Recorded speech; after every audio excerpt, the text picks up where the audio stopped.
Hi guys, good afternoon ulit. Like quick review sa ating Mitsubishi L300 na naka-dual AC.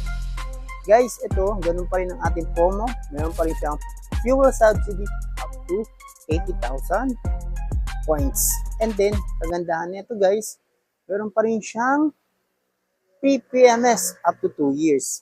At bukod dun guys, naka zero down payment pa rin po siya pag-approve kayo ng Security Bank. Pag other bike is meron lang siyang 25k DP. And then ang monthly niya guys is almost 21,496. And guys, quick review lang tayo kung ano yung mga features ng ating L300.